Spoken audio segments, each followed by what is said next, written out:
Reproduction. Always a popular topic. And each other to combine to make the final separation of cytokinesis, then mark the end of telophase 2. From one original cell with 46 chromosomes, we now have 4 new cells with 23 single chromosomes.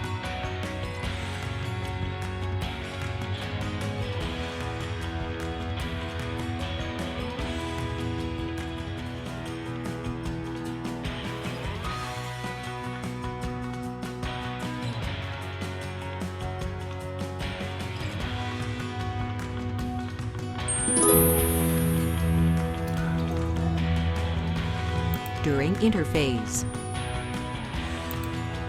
prometaphase, with the individual chromatids bending toward the opposite poles of the cell.